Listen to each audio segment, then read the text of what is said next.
Bonjour à tous, alors aujourd'hui on va régler le problème des feux stop qui ne fonctionnaient plus. Donc sur une New Beetle 1,6 litre SCR essence bien sûr. Voilà, et les 3 feux stop ne fonctionnaient plus du tout.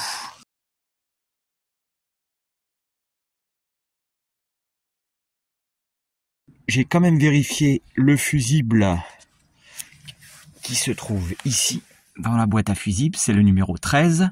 C'est un 10 ampères qui était en bon état, donc pas de souci.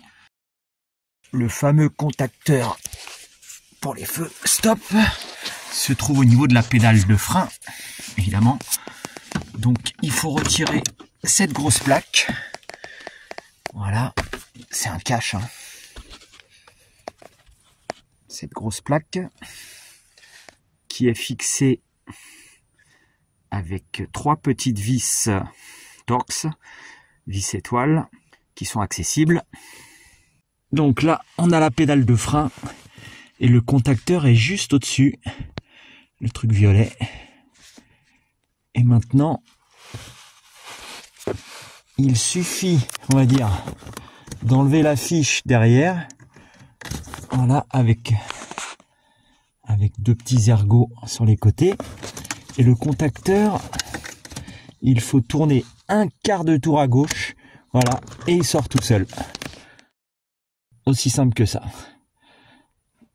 On continue, on va récupérer le contacteur neuf. Donc là, maintenant, le contacteur neuf, la tige est sortie au maximum en position, on va dire, activée. Et on va l'installer directement comme ça sur son support, en ne touchant pas à la pédale de frein, en ne repoussant pas la pédale de frein, en la laissant en position repos. Et la tige, en l'installant, va s'adapter à la longueur automatiquement. Et ensuite, on tournera un quart de tour vers la droite et on mettra la fiche électrique dessus. Et normalement, c'est tout. On y va. Voilà, j'ai bloqué la pédale de frein. Maintenant que le contacteur est remonté, ça m'a pris 2 minutes.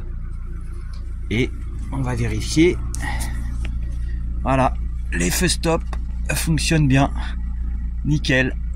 Donc l'idée au moment du montage est bien de dire que la tige est sortie au maximum. Et quand on l'installe contre la pédale de frein, qui va être là, il ne faut pas repousser la pédale de frein. Il faut bien maintenir la pédale de frein en position repos. Et au moment où on va installer l'appareil, il va se régler automatiquement. En fait, au moment où on va rentrer dans son logement, la longueur va s'adapter automatiquement à la pédale de frein en position repos. Et après, il sera réglé et il fonctionnera normalement. Position, voilà, quand on lâchera la pédale ou quand on appuiera sur la pédale. Voilà, très important. Voilà, c'est tout. Et ça fonctionne très bien, c'est assez simple à mettre. Voilà, bonne journée.